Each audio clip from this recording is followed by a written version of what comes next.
It's seen as a precursor to the sonata, but it sort of died out. So what happened? I'm the classical nerd, and today we're talking about the canzona.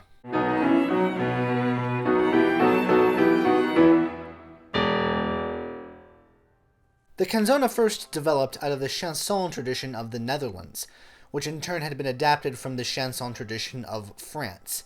Chanson actually translates to song in French. The first instrumental canzoni, canzoni being the plural of canzona, were published in 1523 by Marco Antonio Cavazzoni, and these were simply arrangements of existing chansons. Many chansons opened with a rhythm that in modern notation translates to a half note followed by two quarter notes, and this is also reflected in nearly every canzona. Repetition of entire sections and contrast between subsequent sections was also a key element. As history inched closer to the 1600s, more and more composers began ditching the underlying vocal roots of the canzona, turning them into original pieces instead of just highly ornamented transcriptions. Canzona did not apply to a specific instrumentation.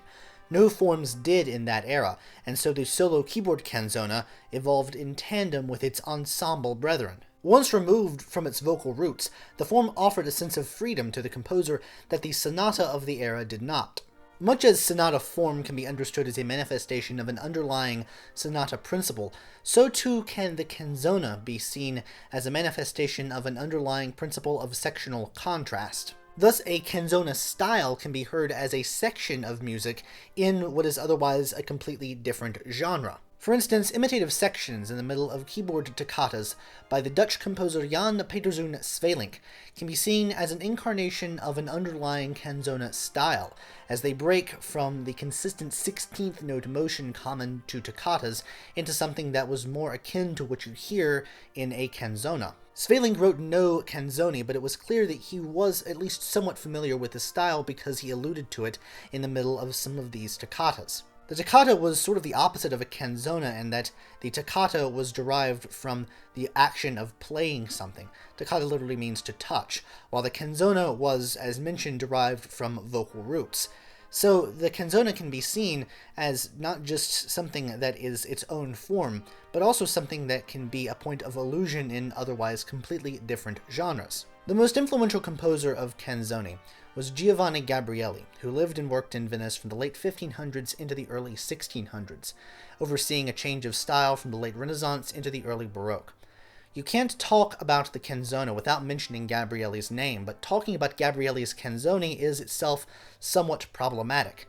You can't look at just one or two pieces he wrote in that style and understand his style. You have to look at his entire output in the genre, 34 pieces spread across 3 collections from 1597 until 1615.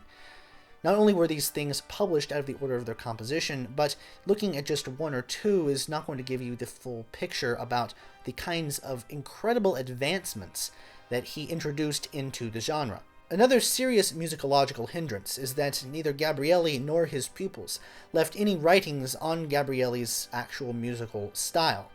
Generally speaking, because publication was so uncommon back in those days, composers used whatever opportunity they could to talk about their music. They used the forewords as not just a way to thank whomever they wanted to thank, but also go into some depth, or at least some mention of what they were doing or what their thought processes were behind the pieces that they published in that collection. Gabrieli did not. Further compounding this problem was that the 1600s, up to and including the Middle Baroque era, was a time of great terminological confusion. Little distinction was made, at least in the instrumental realm, between the sonata or the concerto, or in this case even the canzona, even though the canzona did have some distinguishing properties. Yet these other styles and forms, which would come to be so unique from each other in time, all seem to borrow from different elements of the canzona, specifically in the formal maturity brought to it by Giovanni Gabrieli. Sonatas and concerti are still relevant to the modern composer, but I can't think of a single example of a modern canzona. Nevertheless, what the canzona was in its heyday definitely informed what became the sonata and what became the concerto, as well as what became rondo form and what became the concerto grosso. The effects of its style and its formal maturity, as we can see in Gabrieli's examples, live on in these other forms. It just never lived on as a form in and of itself. Gabrieli's unique approach to the canzona encompassed many different stylistic elements, but none more profound than his application of cori spezzati, aka spaced-out choirs, to the realm of instrumental music. Now, the effect of cori spezzati had been known to composers many, many years before Gabrieli started writing, but Gabrieli was the first to apply it to instruments as opposed to simply having different choirs of voices. These instrumental choirs would be placed around the Cathedral of San Marco, where he was the organist and music director, and this was a huge church. He had a lot of instruments at his disposal. Up until that point, there was little to no tradition of writing large ensemble, purely instrumental music for festive occasions. The large number of resources he had at the Cathedral of San Marco was certainly a factor, as no compositional contemporary wrote pieces for such large ensembles. Cori spezzati was a significant structural element to Gabrieli and led to different choirs with not only different ranges, but in different timbres.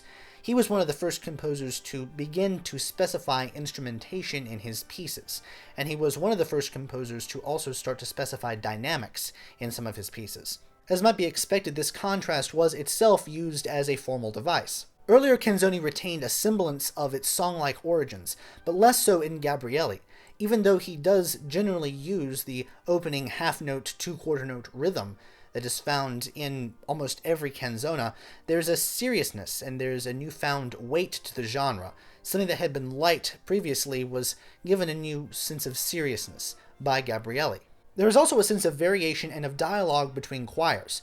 While other composers, specifically those writing vocal music that use the cori spezzati technique, were just happy to write one musical idea in one choir and repeat it wholesale in another choir, Gabrieli decided to tinker with this and not just have call and response with the exact same musical phrase. With that in mind, it's not unreasonable to think that the principle of development, of expanding and expounding upon short motivic ideas to create longer sections of music, has its first real usage in Gabrieli's canzoni. Canzoni typically had a four-voice structure, but Gabrieli expanded it, again because he had so many forces at his disposal in San Marco. Because he was writing for so many instruments in a certain space, he really didn't use counterpoint.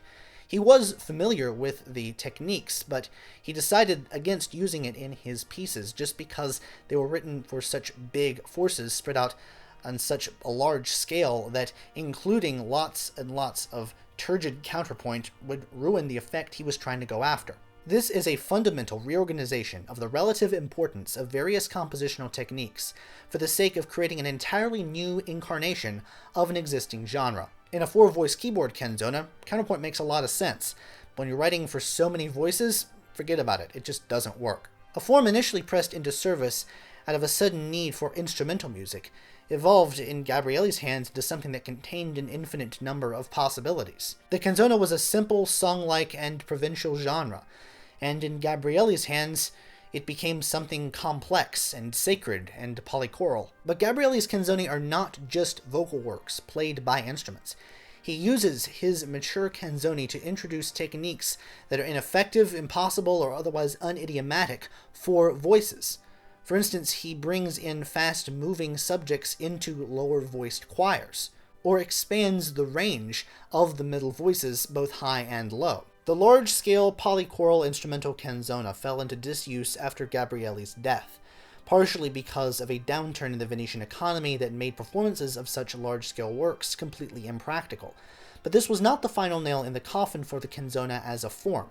Girolamo Frescobaldi's only collection of purely instrumental music was a collection of canzoni published in 1628. Principles of tonal contrast in subsequent sections of a canzona, a key advancement of Gabrieli, can be seen not just in Frescobaldi's work, but as an underpinning of the kinds of tonal relationships that came to define sonata form. In that era, though, it was just seen as a form ripe for these kinds of contrasts. Contrast not just of key area, which was a concept that didn't quite exist, but just contrast in any form in which the composer could find. With the rise of opera, and thus a turn towards simpler and more flowing melodies, the canzona went into the recycle bin of music history. With the death of Gabrieli, the cori spezzati tradition in Italy was all but dead.